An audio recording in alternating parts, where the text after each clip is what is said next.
Welcome back to the Grow Yourself podcast. Today, we get to chat with one of my favorite gardeners. She and I have spent a lot of time in the same gardens. She is phenomenal with all things green. So tell us your name, where you're from, the name of your business, and what you do. My name is LaTasha Harrell from Houston, Texas, and the name of my business is Aneu Harvest. And what do you do, girl? I have specialized in maintenance. Working with a lot of clients who have existing gardens, Yeah. or got a big installation, and a year or two down the line, they're like, okay, I don't know what to do. So I have found joy in going back, reviving those gardens, and giving them the confidence all over again from when they initially had it, Yeah. and took that leap, and then somewhere along the line, it just kind of fell off the train. I'm here to guide them back on and say I'm here to help you get things back on track, as well as continue to walk with you so it doesn't happen again. I think that is such a huge service because let's be honest, we all fall off the train in the garden because it's so dynamic, right? It's like changing all the time. So And I love sometimes that. we can bite off more than we can chew. What? No. Me doing too much? I know, right? Impossible. And then you just step in and you're like, hey, I got you. Right. I love this. So have you always been a gardener? Did you grow up in the garden? No, not at all. So how did this start? Bring us back to the very first plant. When did that happen? The very first plant started with, so a little backstory. I come from a background of oil and gas, corporate Okay. oil and gas. Okay. And it was just kind of, it paid the bills, but it was extremely stressful. Yeah. And I didn't have the downtime. So my goal after being laid off was I want to learn. I'm going to go to an ashram in India. I'm going to go. Going to where? An ashram, like a live-in place in India, to learn how to do breathing techniques, yoga, and just really learn how to mellow, because I was so corporate all the time. I mean, you were like, I'm not just going to like sit on my couch No. and watch Netflix. I wanted to I'm go all going in. to India. Yes. India or Costa Rica. All right. So I ended up getting my yoga certification. Did you go to those places? I did not. Okay. It was the same year my daughter was graduating high school. So just a few things to do, to keep you in America. Yes. But you did get yoga certified? I did get yoga certified. Wow. And at the location in Houston, she just kind of had a walk path that had, where she threw seeds out. She just broadcast seeds everywhere. So it was like a walk-through sanctuary. Wow. And to have the herbs, like, you walk down the path, and you described a lot about how you went to Big Ben. Yeah. And everything was growing just Yeah. like right next to each other. It didn't have the whole, mastermind behind it. It's just, Nature. Nature created it. And Yeah. so I love that. And I made my biggest first mistake. Well, my biggest learning point was Yeah. I'm in Lowe's all the time. I'm in Home Depot all the time. So I started to buy herbs and plants that were not in season. Of course, because And- they're selling it. Right. Because they can. And we buy it. Yep. It's right there front and center when you walk in. Might as well just throw it in the trash can on our way out of the Yep. store. So that was my first experience with I love what's happening here. I love the ability to heal myself through herbs and food that we can so very easily grow in our climate. So I started buying in some raised beds that I got from online. Yeah. And I just, let me just try a couple things here. And I started buying tons of herbs and plants, and Not bought from a- Home Depot. not from, initially that's where I got them Yeah. from. And then I noticed that I didn't have very much success. And then that's when I found nurseries that I'd never gone to during my corporate days. Of course not, because you're too busy. Right. Wow. So you got laid off I did. and you were oil and gas. Stop that. And then you're doing like downward dog, Yes. looking around and you're seeing herbs and flowers and all the wildness. And you're like, I'm going to go for it. That's it. Okay. So then you get these beds online, couple fails. You're not giving up. And you just keep going, go find some more plants at the local nursery, and you start to have success. That's correct. What year was that? That was 2016. Oh, wow. So just like 7 years ago. Yes. Okay. So your daughter's graduating and you're growing in your garden. So somehow, some way, you then got interested in garden consulting. So when Yes. did that happen? That happened when I wanted to clean up what I was doing. Okay. I knew that I got really big in companion planting, and I found out that this is not growing well because it's in here. Or what I did was I had like a lot of 2x3 beds, and so I would just stick all of my kale in one bed, all of my lettuces in one bed, and I didn't think to separate them or add in the herbs that would repel so when I lose a crop, I'd have one bug come in and wipe out the entire crop. My entire kale is gone, like It's all like of it. buffet for the bugs. Yes. Yes. So I wanted to clean it up a bit and learn the Gardenary process on how to properly, grow plants next to each other that will work coherently, work with each other to keep the pests down. And then from there, I was like, okay, so I know this. I know gardens, and now I've learned how to properly plant. Now I would absolutely love to teach this to others so they're not making a lot of the same mistakes that I made. Love it. And so you mastered it, and then you're ready to help other people master it too. That is correct. Bypass a lot of the mistakes that I made. So neat. So were you teaching yoga at this point? I never taught yoga. Okay, so you just became a really good yogi. Is that what it's called? Yogi. Yes. Yes. And then before I completed my yoga certification, I was already gardening. Yeah. My heart just gravitated towards that. I was there doing the yoga, but your heart was in the garden. I was like, in order to, it kind of became in order to get into some of these positions, I know I need to be healthier. And so it just opened up my mind to okay, before I can really do that, before I can really teach that, there's another component here that I've discovered. I really need to focus in on what I'm eating, how I have energy to pull off some of these things, and how my body's changing along the way. So because of that, I started diving more into my health versus the stretches and the positions that I could try to manipulate myself into.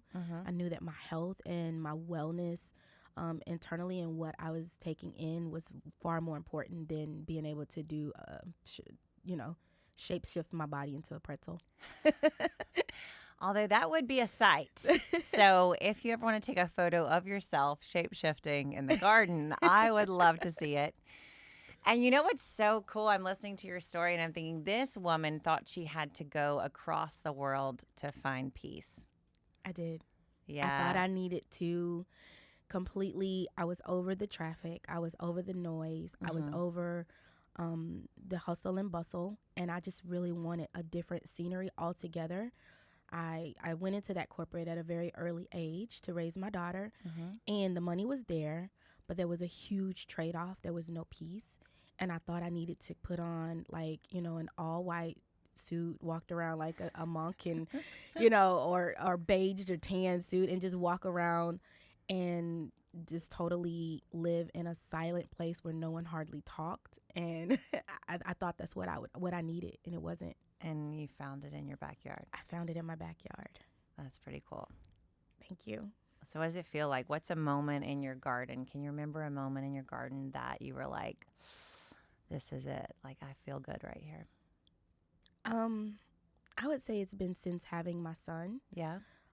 And he has some food aversion, some things that he just really doesn't like. Yeah. And to see him so excited about what I'm doing means a lot to me, because of the things that I've not been able to get him to eat from the grocery store.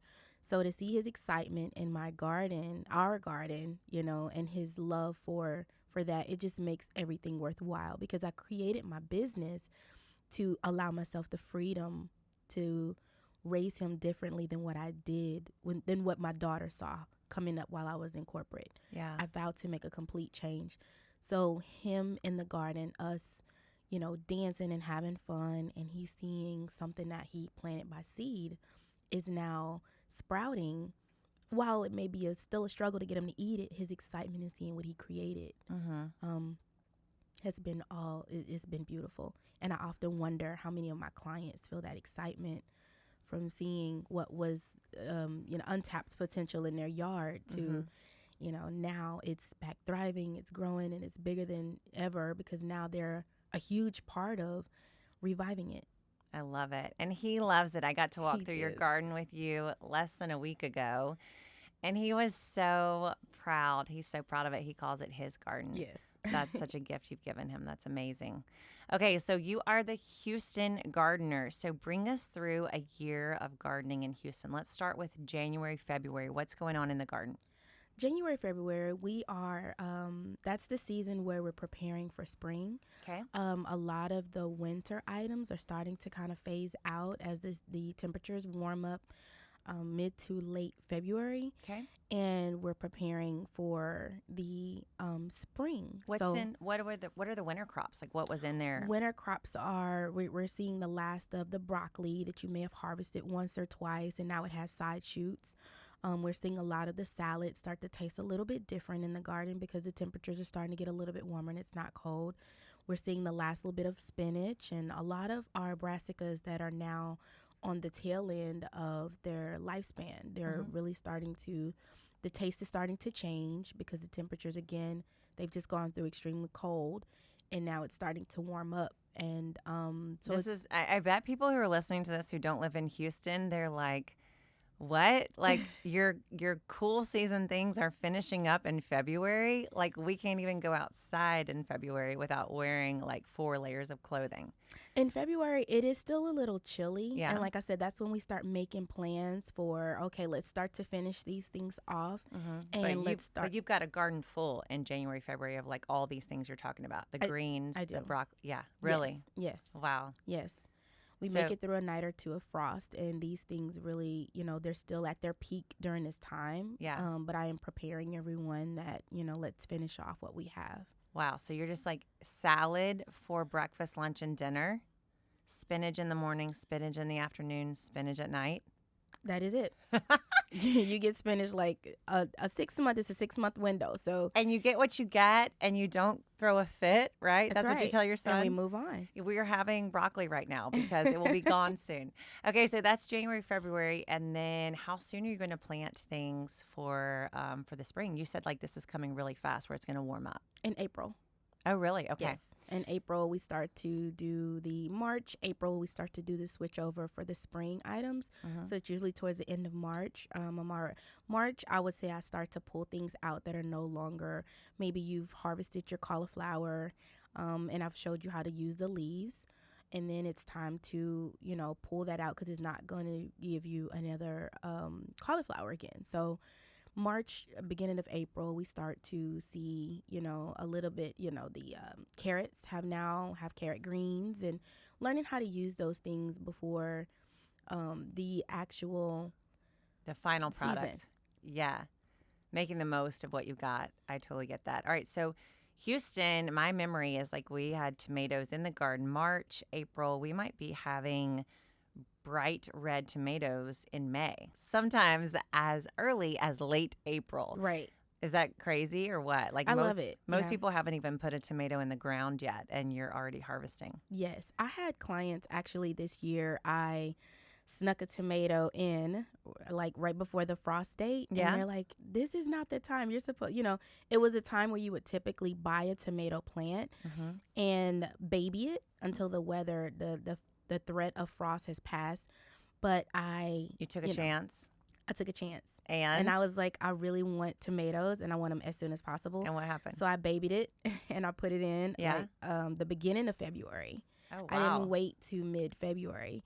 And I had tomatoes when a lot of people, like I already had tomatoes when a lot of people were just starting their spring gardens. Yeah. In April, I already had cherry tomatoes. It's crazy, yeah, because they need like 60 to 80, 90 days in the garden, and you got a serious jump on it. Yeah, I remember when I first heard that you could plant tomatoes at Valentine's. I was like, what planet am I on? This is crazy. Coming from a place where you shut down the garden, Right. for a bit, it's really cool. Okay, so we got March, April, May. We're getting tomatoes, peppers, all the good stuff. And then June comes. And what's happening in Houston's garden? It's starting to heat up. Oh, no. Say it ain't so.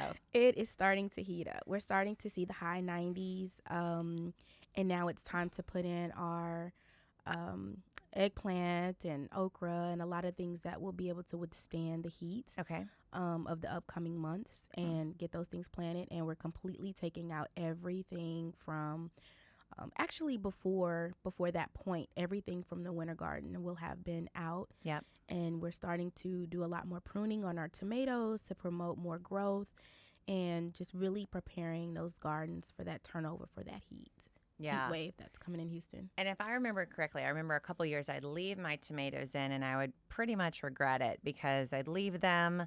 They looked alive, but the tomatoes really stopped coming once those nighttime temperatures never dropped below like 80. Yeah, I really like to encourage to, take the items out of the garden that are no longer producing, although you'll have all that greenery and it'll be completely beautiful. I mean, what is a Nicole Arch without completely covered in greenery? Exactly. That's why it's there, for green. Right. So, but it's encouraged to get that out of the garden because if it's not going to produce anymore, then it's just a host where pests can hide and it can be way more problems than you want. Mm-hmm. So, getting them out of the garden at an ideal time is definitely something that I like to encourage my clients. Now, if there's that one chance that you have someone that's like, I got a photo shoot or I'm having like a party. Yeah. Don't take it down. Beautiful. Yeah, it is so sad when it goes from full to bare. Yes, but we still make a plan to, okay, as soon as that's over, let's get it out as soon as possible. And in which case I will start to plant something else in its place so the sprout at least has begun. Mm-hmm. So when we get ready to take it out gently, then we don't disturb what's already growing. Yeah, so that's so crazy and so different, right? So you're hitting June, July, and you're actually going to have some bareness in the garden because you're pulling things from the warm season, and then you've now filled it with okra, eggplants, all the things you mentioned. Okay, so we sweat it out and jump in the pool a few times in between gardening, and we've made it to, like, say, August, September. Now what's happening in the garden?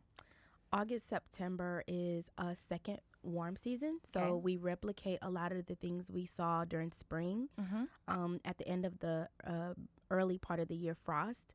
And so a lot of our peppers, I encourage that time. I really go heavily on the peppers more than I would have in the springtime because there's just so much more in the springtime that you can plant.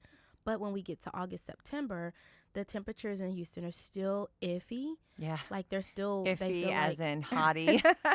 They're still sweaty. One day you could it could feel like fall, like, oh, okay, it's here, but then the next day it's 106. Mm-hmm. So I really try to push, the peppers and the things that can withstand the heat. Mm-hmm. I may even plant some, depending on how they're, like, for instance, their eggplant or okra's growing. I may even encourage some more of the, like, taller plants so that when the fall come and I can start to add their lettuces, I have so many tall vegetables that can provide the shade so they can get an early jump. So I'll see how the okra, the taller plants are doing and add in some areas with the forecasting of how I can hide some of that fall stuff early. I really like that. That's Thank awesome. you. Working those plants together. All right, so we get a second round of tomatoes, peppers, all that stuff that most people only get one go at. Right. If your spring was a fail, no worries. 3 months later, you get to do it all over again. You get to try it again. So cool. So, all right, so we're doing this like August, September, October. Now we're toward the end of the year, November, December. What? It's done? It's a brassica party. A brassica party. I love it. That's my favorite time of the year. The brassica party, and you're invited. Yes. I love it. All right, so tell us what's in the brassica family. We have a lot of our leaves, a lot of the greenery. If you love salads and just, I can eat the green in my garden day in and day out before it even make it in the house. I just graze the leaves of, like, literally everything in my garden. So our mustards, collards, lettuces, not spinach, not quite yet, but a lot of the other broccolis, cauliflower, Kale, arugula, Swiss chard. That is a beauty in the garden. A lot of the green that you get, a lot of the arugulas. So yummy. And how cool is the garden? Like, that's when people are more prone to get sick. Yes. and your garden's like, medicine, Yes. here for you, antioxidants, Antioxidant. all kinds Right. of protection from the bad bugs, not like in the garden, but the cold and the flu bugs. You're like giving yourself a flu shot every day. Right. I love that. All right, so the garden is packed. When other parts of the country are like under snow, you're under leaves. Right. You're Right. under green. It's very lush and green. And she's in telling the gardens. truth. I went in her garden last week and that thing is packed with green. It's incredible. Okay, so cool. And then the whole process starts all over again? The whole process starts all over again. So those brassicas you're just talking about, all those leaves, you're growing those all through December, January, and then it starts to warm up again. You tuck in some tomatoes, and it's just a non-stop garden party. Nonstop. Oh my goodness, I don't miss July, but I do miss the non-stopness. It's awesome. Okay, so do you have a favorite thing of all the plants we talked about that you could teach me how to grow in the garden? Some plant that you're really good at it and you could give me the step by step.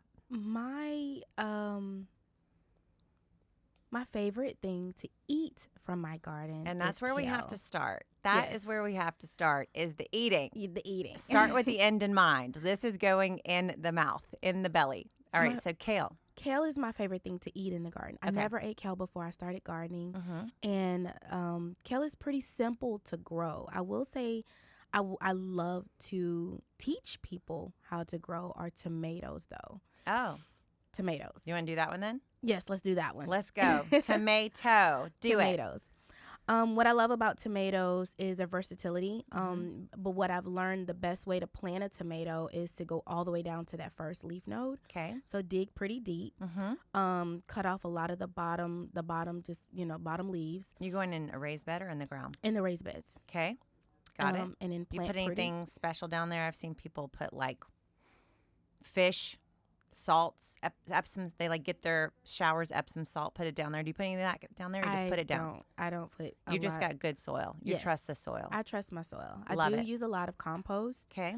And I plant it pretty low in the ground, pretty deep in the ground rather, and then just really focus on pruning and spacing, and Got it. Let So me it's think. in the ground. You cut the leaves off. Do you add anything on top when you put the plant in? on the top of the plant. Like fertilizer, any kind of stuff I like do that? add fertilizer. I do add a lot of compost too. I add compost Okay. into the hole where I dig before I plant the plant. Okay, and are you, I think I know the answer to this question, but are you doing this on an arch trellis? Yes, I am. Okay, so how many tomato plants per arch trellis? I do if it's a client that's committed to trellising, I usually will do two on an Two on arch each on side? each side. Okay. But if it's a novice and they're just kind of like alone, just one person, Mhm. then I'll stick with one, and then we'll encourage it to branch out and just kind of make a lot of side shoots and cover the trellis, but they won't be overwhelmed with tomatoes and having to do a lot of pruning. Oh, so they And have to make a commitment here. They do. Yeah, they got to say like, I'm in it. I'm going to prune it. I'm going to use it. Yes. Otherwise, you're pulling back. You're only going to Yes. give them one. I'm going to give them one, and I'm Okay. going to teach them how to maintain that one, and we're going to train it to grow up the trellis. And after a certain point, I don't really do the pruning and notching of the leaves. I just kind of let it do its thing so that it can cover the trellis and give them kind of a nonstop growth on Yeah. the vine, on the trellis, growing up the trellis. Okay, so you're putting the plant in the ground after frost, and then give me like the stages. Like we're at day 30. What's happening? At day 30, we're starting to see some little green cherry tomatoes. Ah, Not really ready to harvest yet, but we're Okay, but some starting to first. see. Okay. Yes, we'll actually see the flower buds first, okay. and then we'll go in and then I'll add a blooming fertilizer that'll encourage more blooms Okay. to get more tomatoes to come in, and then Let's say we're on day 50 now. What's happening? we're on day 50, and I'm encouraging a lot of pruning, Okay. and encourage the prunings for more growth. Okay. And to also encourage it to not grow off into too many branches if it becomes overwhelming to start to maintain. What are you pruning when you prune? I prune what part of the tomato plant? Yes. I do prune the suckers. Oh. I've heard different. I see. No, I love it. I love it. Tell us.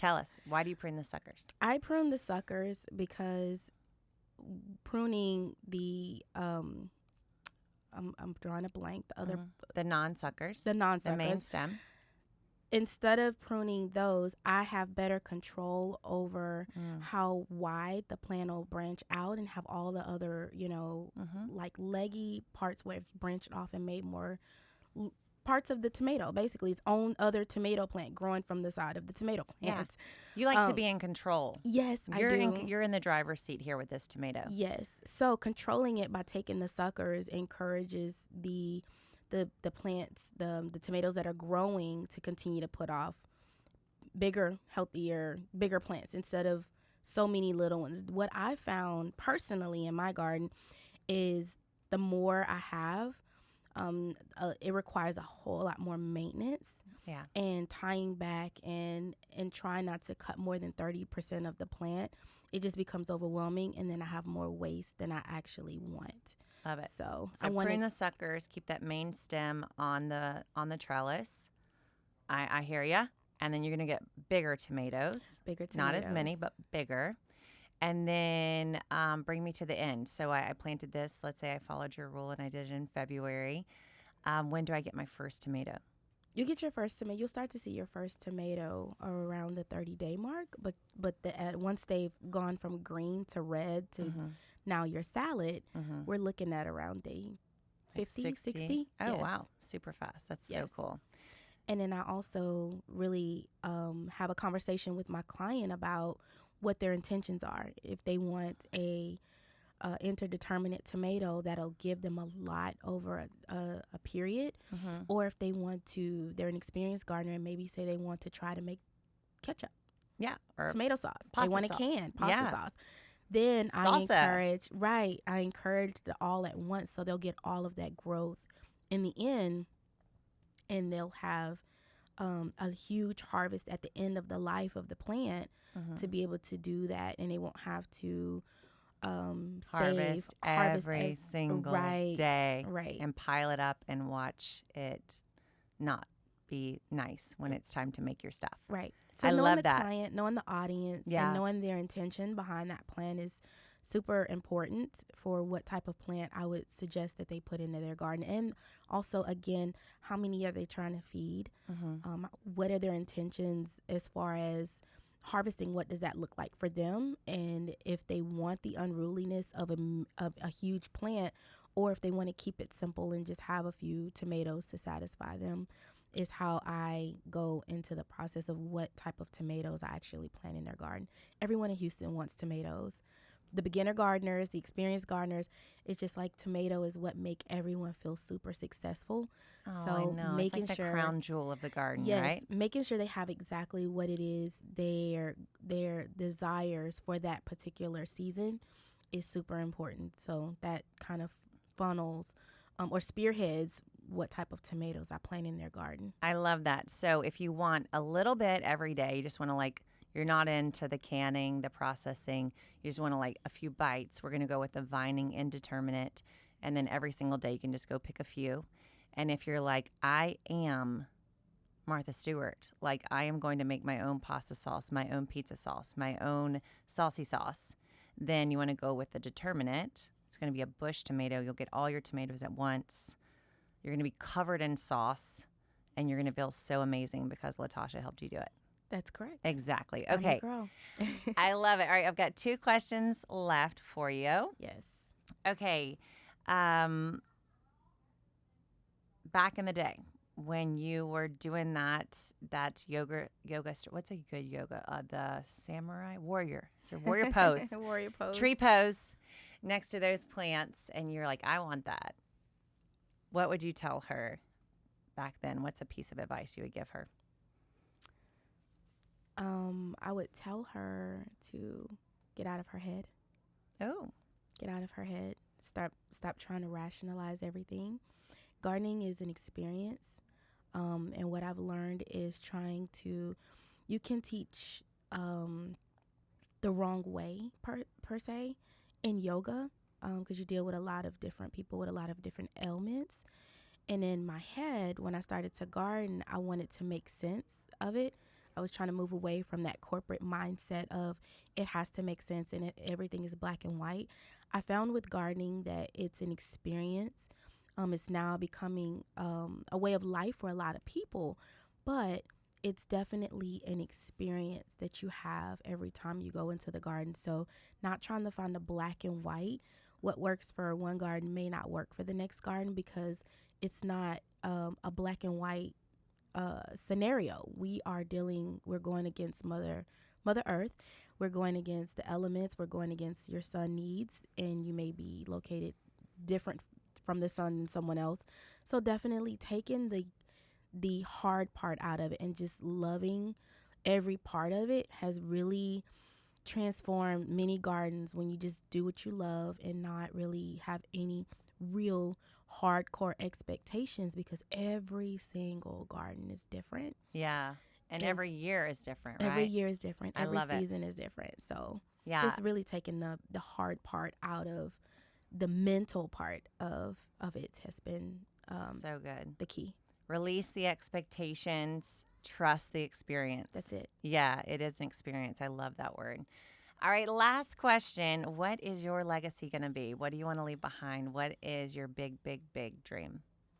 That gardening doesn't have to look one way. It's not one look. It's not one body type. It's not one situation. It's not one demographic of people. Yeah. It looks very different on everyone, and it's for everyone. And I love when I have that client that says, I don't have a green thumb. Actually, you just don't have a LaTasha.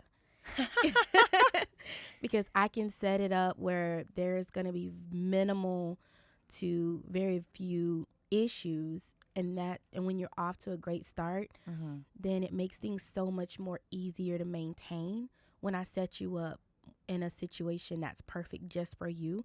But this could be applied to anybody. It doesn't look one way. It's not cookie cutter. And I appreciate the Gardenary experience that have allowed me to also take add freedom to it. And it's been a foolproof way of helping each and every single client achieve success, just knowing what works for you individually. It's not one set of people. I remember some time back that vegetarians all looked the same. It was all catered, like you couldn't find it in regular stores, vegetarian food. And so now it's kind of just mainstream and everyone can get their hands on it. Yeah. Gardening is the same way. You can start on a patio. You can start in a small space. You don't have to look a certain way or be a certain way, be in a particular neighborhood, be facing there's something for everybody. And I love that about gardening and where we're going on this. It's not a wave. It's not a wave. It's a way of life now. I love that. And what a mission to stand behind. The garden is for everyone. It's for everyone. And there's always a shape, a size for every single person on the planet. All right, let's go make it happen. How do people find you online? How are they going to follow you and learn from you and garden with you? You can find me on Instagram and on Facebook at Aneu Harvest. And you can find me in the Gardenary Consultant. Yeah. So you're ANEU. ANEU. HARVEST.com. Or on Instagram, same handle, ANEU Harvest. That is correct. Yes. It's a new day, a new day, a new choice. day, a new way, a new harvest with lots of tomatoes. Yes. And covered in greens. That's it. You're an inspiration, and I'm so honored that you're part of Gardenary. And I can't believe I get to do life with you and share gardens with you. Thank you. And I hope every single person listening to this follows you and hires you to get over there and make their garden anew. That's it. Let's go. I love it. Let's do it. All right. Thank you guys so much for listening to the Grow Yourself podcast. You're the best, and I will see you next time. Thanks so much for listening to the Grow Yourself podcast. You can keep listening anywhere you love getting your podcast delivered. On Apple Podcasts, on Spotify, iHeartRadio, you name it, we are there for you. And if you want to read the notes and get our free resources to help you grow more, you can go to gardenary.com/podcast.